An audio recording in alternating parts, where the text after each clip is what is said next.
Hello, I'm Sophie Krantz. Welcome to Women in Trade.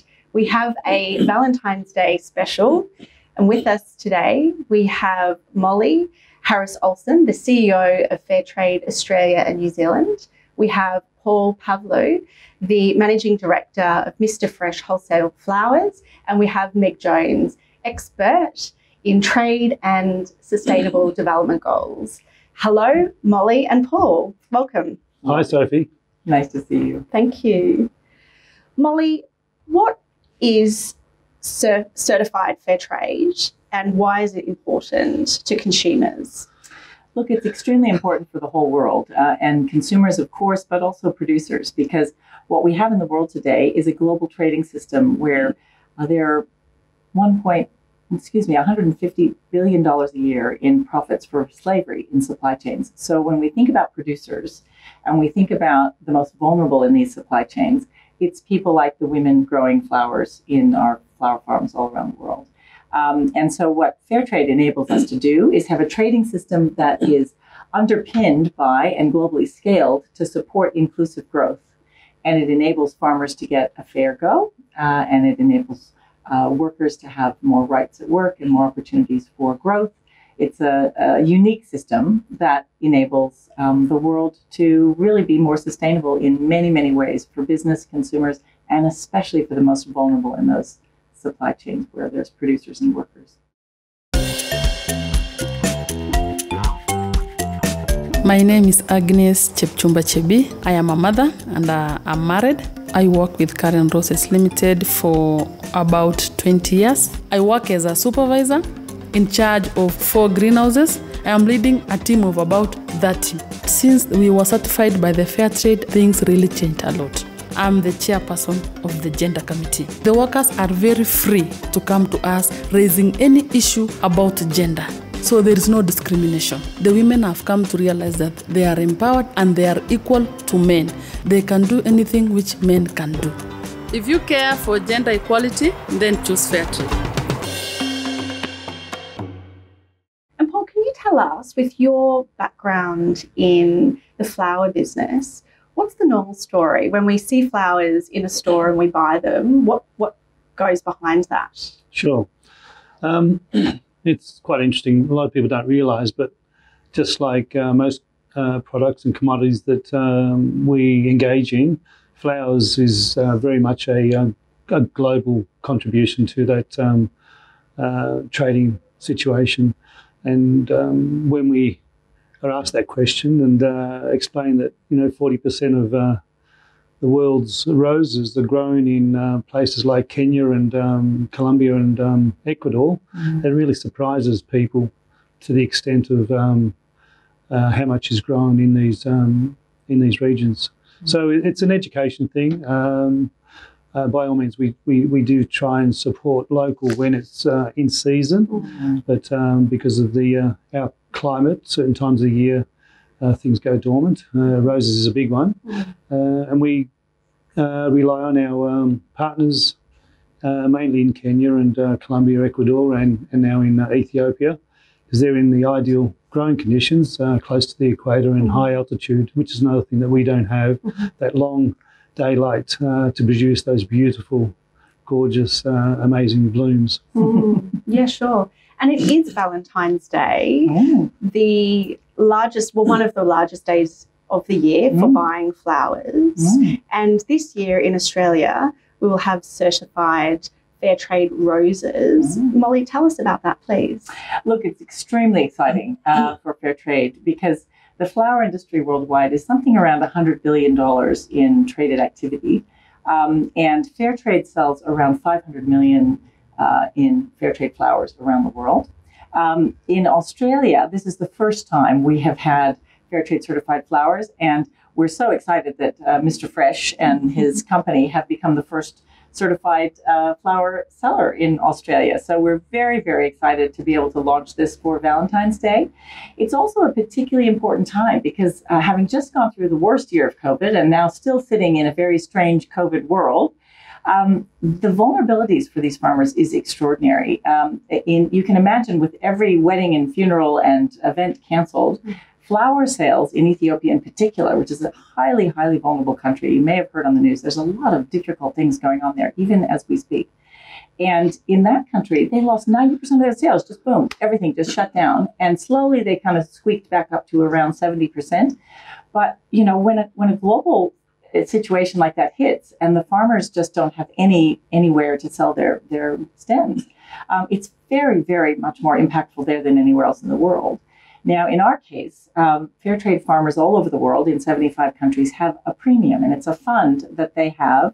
It's around $300 million a year around the world, and they are able to spend that on community projects and community initiatives. And Fairtrade took the very important step of making sure that they could access that fund for COVID protection, for COVID education, for anything that they needed on the ground instantaneously to protect them and their communities from COVID. So that was a really big plus of being a fair trade farmer. But it's a wonderful time of year. And Valentine's Day is just a profoundly important time to really celebrate love, to celebrate each other, to sometimes pamper yourself. And what better way to explain to the world that we care about people, we care about the planet, and we care about the environment, and let's buy the flowers that really are showing the world that we can do things sustainably, and that's what fair trade flowers are. Mm. And so, Paul, as a business owner and a business leader, it has been a tough year globally, and including, of course, here in Australia. You know, times of economic contraction. Why now? Why embark on a certification of this depth at this time? Bravery. We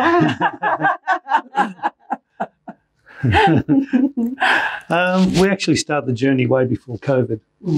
We were in negotiations with Molly and Fair Trade organisation some 18 months ago, and we're getting to the cusp of finalising some of the protocols and certification requirements to get it off the ground. And then, mid-March, it hit the world, and it hit us really severely too. So it wasn't something that we engineered because of COVID. COVID sort of got in the way. But, we've managed to weather it through a lot of adversity. And I think become better and stronger for it. And I think, the ultimate good that will come out of it by continuing on with the journey will be well worth it. I think one of the things COVID has taught all of us is really it's been a startling example of just how connected we all are. And what happens in our part of the world affects other parts of the world and vice versa. So I guess it's for us important because Fairtrade itself doesn't buy and sell any products. We have a structure of trust that underpins a globally scaled alternative trading system. But it is really the leadership. And I don't say bravery lightly. It is actually, and especially a time of economic contraction, it requires real fortitude and real meaning in the business that you're doing to be able to take these steps, because it is always going to be cheaper to have slavery in supply chains. It is always going to be cheaper to push the price down. If we look at a commodity like coffee, in the last 5 years, there's only been 3 weeks when the minimum price of the commodity of coffee has actually been up to the fair trade minimum price in 5 years. Wow. So coffee farmers are basically subsidizing us. Flower farmers would be doing the same thing if it weren't for things like fair trade that actually are enabling the farmers to get a much fairer price for what they're trying to do. And most importantly, companies like Mr. Fresh that are actually willing to say, this matters, it matters to the world, and it matters to my business, and we're going to make that commitment. It's a very profound step in business leadership. And Molly, what do you see the impact on a company like Mr. Fresh in terms of point of differentiation, in terms of how the market responds? Well, look, that's up to us. And what we're hoping to do is really drive consumers to know the difference and to really enable them to ramp up their sales of fair trade flowers. We'd love to see the retailers jump into this because retail can play such an important role if they're buying from an importer like Mr. Fresh and having that impact on fair trade. So we're trying to really drive what we can. We know what is possible for the impact. So we know that on a fair trade flower farm, women will be able to have leadership positions. They will be able to engage in business training that they wouldn't get under normal circumstances. They'll have much more opportunities for learning and education as small business people to run their business as a healthy enterprise. And so women, the environment, and women, the environment, and governance really are kind of the pivotal things that help these businesses be strong businesses. And our goal is really to make sure that we can grow it as strongly as we can in Australia. But that really also relies on consumers knowing the difference and the consumers being willing to pay that little tiny bit more that makes that difference for the world and for the producers that are growing the product. And we know that this is a sort of formula, but we know that this is a business model that works internationally. I understand, of course, that it's quite popular in Europe and other parts of the world. It absolutely is. And in fact, when Sweden and other countries, Switzerland, Netherlands, launched Fairtrade flowers many years ago now, actually the sales of coffee and tea and sugar and other things went actually up at the same time because people got all excited about, this is something that could really change the world. We're hoping that will happen in Australia and New Zealand as well. But it does rely on consumers that care about the connectedness they have to the rest of the world and the impacts they can have for good. And I guess we're hoping that the world is looking after COVID to choose the world we want. You know, we can influence the world. We can influence global trade with a structure like Fairtrade. And we can do it through flowers, which it turns out, one of my most wonderful COVID stories was that actually it turns out, and I was one of these people, when we're stuck at home in isolation here in Melbourne, we like to buy flowers more. And so we were buying quite a few flowers during COVID. And I love that story because really for me, I would pamper myself every single week. I would buy flowers for the house every single week if I knew it was having that impact on other people around the world. Otherwise, I feel it's a little bit of a special occasion sort of thing. But it is a wonderful, wonderful opportunity to make your voice heard and to have a positive, sustainable impact in the world. Yeah, absolutely. And Paul, you're not able to get out, of course, and see the farms and see the communities that you're impacting through the Fairtrade certification and the roses that you're importing. But you must be looking forward to that day. It's funny you say that, Sophie. Up to last year, I'd actually been to Kenya 8 years in a row. First week of June, they have the national flower show there. And we actually, in previous years, have come across a lot of farms that are Fairtrade certified, and we've started using some of them as part of our supply chain situation. But one of the things I really value in the whole process is the fact that women are involved in the decision making, and a lot of the time when it comes to making decisions on that premium that goes back to the community, it's all about community-based decisions. It's all about the family. It's all about the community. It's all about the local needs of the community. Whereas in a male-dominated world, it's all about conquering the world and expanding and just doing all that sort of stuff. So it's probably another reason why I'm so passionate about Fairtrade, because I know that in travelling over the years, you see firsthand the plight of these people and how hard they work, and it's good to give them a break and know that that they're bettering their existence through education, through better sanitation and better education. Yeah. And Molly, can you tell us, if we were to go visit Kenya or Ethiopia, what would we see if we were to walk among the women, the communities that are working in a fair trade farm? What would we see, and how are they living their lives, and what's the impact? Look, it's a transformative experience, actually, and people who can see starkly what's the difference between a fair trade farm and a non-fair trade farm, that's when we have our most committed companies, because actually they go, oh my gosh, this is huge. So the difference is around $300 million a year in the premium that goes into communities in 75 countries around the world. Probably the most profound impact of fair trade is that the farmers and workers in the fair trade system globally are half owners of the whole global system. So they are half of the international board, which I chaired for a number of years. They are half of the General Assembly, which makes all of the key decisions around finances, around strategy, around priorities. And they are have power in our supply chains that they don't have in any other supply chain to enable themselves to have good working conditions, to protect the environment, to avoid hazardous chemicals, to use that premium money to build hospitals or schools or have potable water, things that they would otherwise never have the opportunity to have. To educate their children. Many of these communities don't have literacy rates. They aren't able to educate their communities, but in a fair trade community, they will almost always prioritize what they spend that money on as a school or a hospital. So it is a totally different experience. And I guess from Fairtrade's point of view, we try to help them take control of their future. So it's about helping them to become strong businesses, enabling that equality in women's leadership, enabling children to be in school and not be working when they should be in school, but actually having that opportunity for education. And really, it doesn't take very long at all before you see a radical difference in what it is. And these are the most humble kinds of opportunities. It's things we take for granted. You know, clean water, schools for our kids, the opportunity to have a job. These are the kinds of things that in the developed world, we have no real challenge with in most circumstances. In these parts of the world, getting jobs, having those kinds of community supports like hospitals or schools is just a huge leap. So fair trade is genuinely transformational for these communities. And fair trade is the only sort of farmer to consumer full supply chain transformative structure that underpins this. So while lots of things are trying to do better and adhere to the Sustainable Development Goals, Fairtrade actually has that structure that's transforming the way we trade in a very meaningful way. So it's very exciting for us, and most exciting that we're working with companies like Mr. Fresh here in Australia. Wonderful.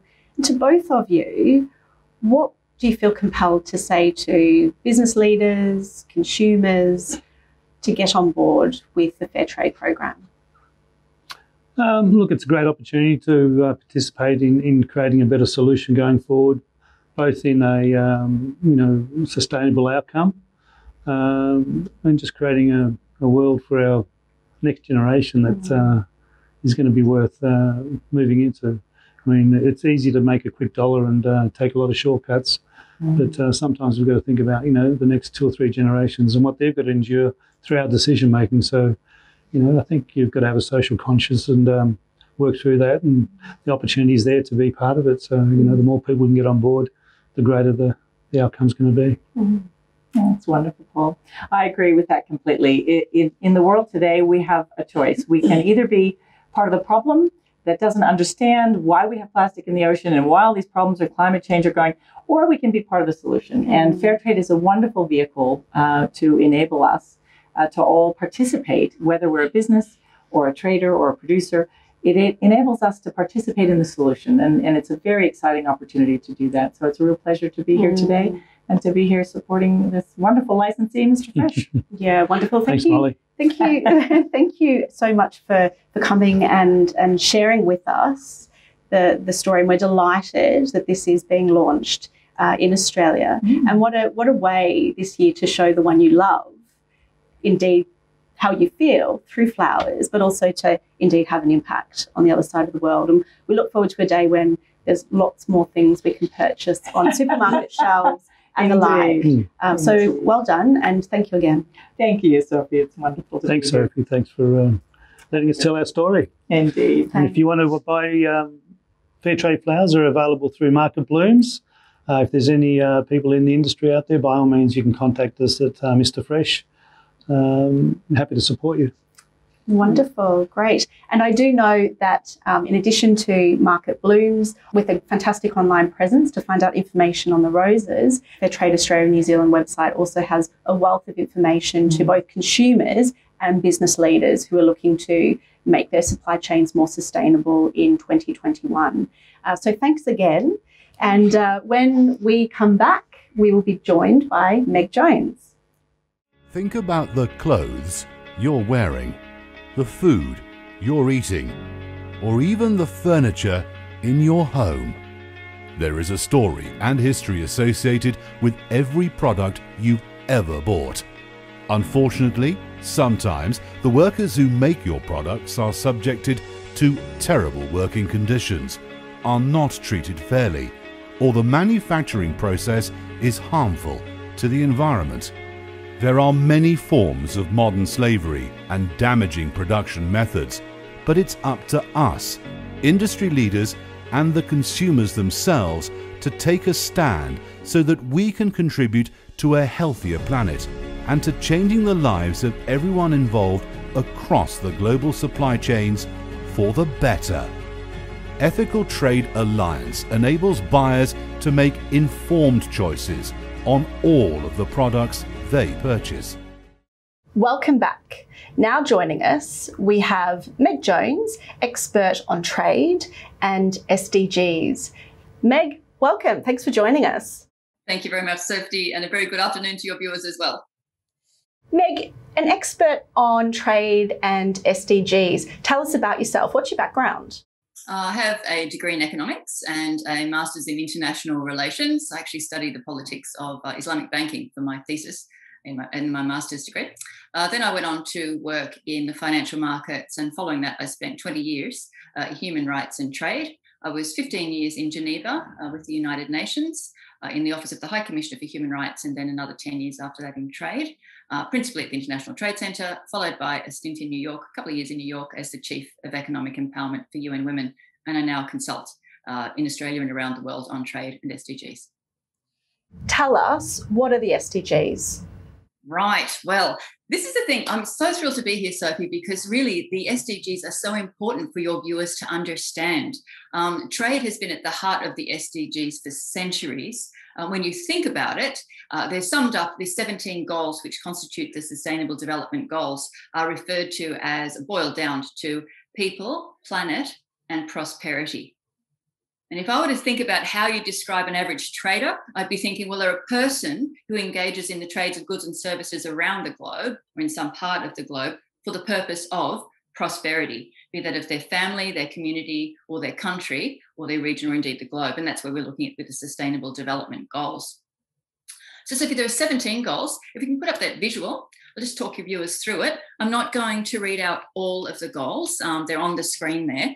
Just wanted to point out in relation to what I said about them being centralised around people, planet and prosperity. For those who aren't familiar with the 17 Sustainable Development Goals, which were promulgated by the member states of the United Nations in 2015, those first couple there are very much about people, the elimination of poverty, zero hunger, looking at health and well-being and education, for example. You can see that they're very much about the person.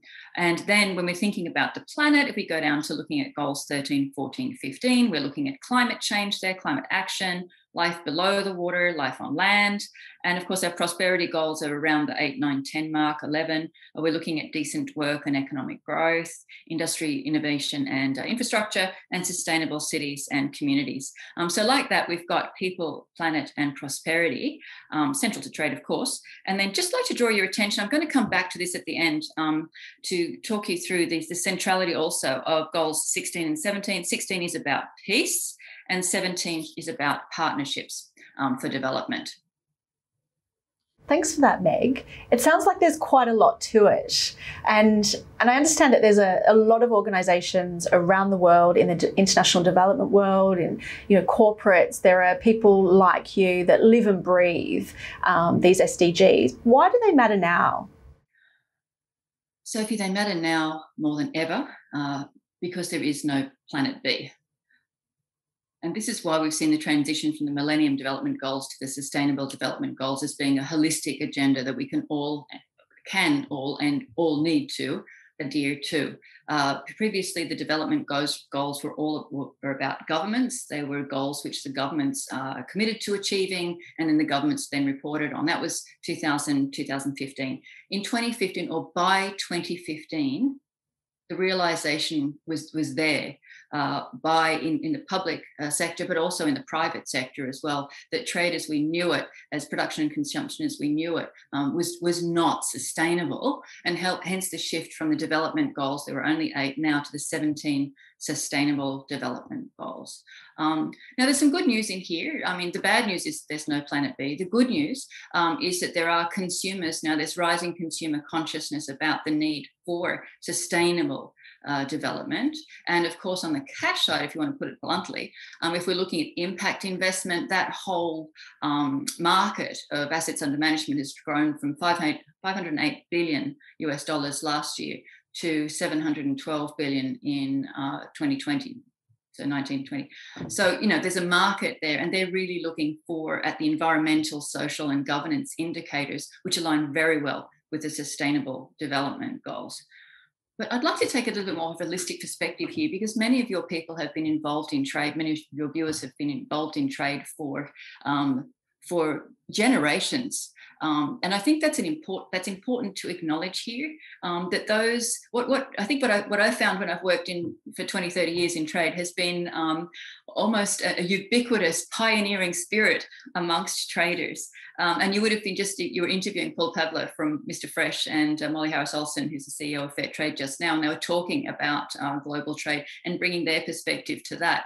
And it's interesting where the mind goes when you hear these things, like the impact of COVID, and how it grounded passenger flights. The average consumer at home might be thinking, well, that's a shame I can't go to Hawaii. But a trader's mind immediately goes to, oh my gracious, what's that going to do for the price of freight and logistics? So I think the view that traders have is very different. But I just want to take a tiny little step back here to look at trade in a more holistic way, if you like. We've been trading now for more than 3,000 years. There's a fragment of silk that was found in a pharaoh's tomb in Egypt at 1000 BC. So basically since that time, through the Silk Road, through the modern times, we really have been, this has been trade. And it was only in the 1920s that concept of externalities in trade, that trade could have a negative impact, was articulated by Arthur Pigou. And I think what's interesting there, even that shift between 1920 and 2020, in this gap, we can no longer accept that as being an externality anymore. It's very integral to the very fabric of our life. But I think traders, they're on the forefront. They understand this. They have done for generations. And so I think this is it's the beating heart of trade. And so I think it's our traders that we can look to help us deliver on the SDGs. Yeah, wonderful. And in a world with international border closures, to some extent it does feel like the next country, let alone the other side of the world. It's sort of a case of out of sight, out of mind. But how can our viewers and people in international trade, in a very practical and actionable way, what can they do to help deliver on the SDGs? Very good question, Sophie. For a start, there are a couple of tools out there. The Global Reporting Initiative tools there on their website on SDG reporting. In Australia, we have excellent work done by RMIT and the United Nations Global Compact Association of Australia. They did a report this year, second report, on SDG measurement. And that has, not only does it contain the indicators on how Australia, the top ASX 150 publicly listed companies are doing on the stock exchange, it also shares some examples of how companies like Transurban are developing diversity policies and so on that also contribute to the realisation of SDG 5, which is about women's economic empowerment. Also, I think the best way that companies can actually think about this, and consumers as well, is about how they spend. So if I were to provide one example, Sophie, of how it is your companies your goods can deliver on this, I would say is through procurement. Look at your procurement spend, look at if you can source from companies owned by women, and if you want to actually attract the attention of the conscious consumer and those who are supporting impact investing for the multi-billions of dollars there, then I really would look to sourcing to the full extent possible from companies that are, for example, Fairtrade certified, so that you know that you're delivering on the SDGs through purchasing from, for example, Fairtrade. Wonderful. Meg, I feel like we could spend another hour talking, and so I hope you'll come in and join us next time you're in town. Thank you so much for joining us today. Thank you very much, Sophie.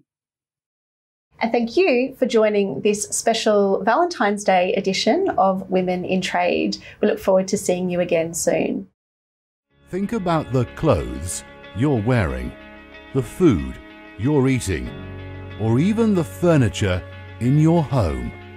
There is a story and history associated with every product you've ever bought. Unfortunately, Sometimes the workers who make your products are subjected to terrible working conditions, are not treated fairly, or the manufacturing process is harmful to the environment. There are many forms of modern slavery and damaging production methods, but it's up to us, industry leaders and the consumers themselves, to take a stand so that we can contribute to a healthier planet and to changing the lives of everyone involved across the global supply chains for the better. Ethical Trade Alliance enables buyers to make informed choices on all of the products they purchase.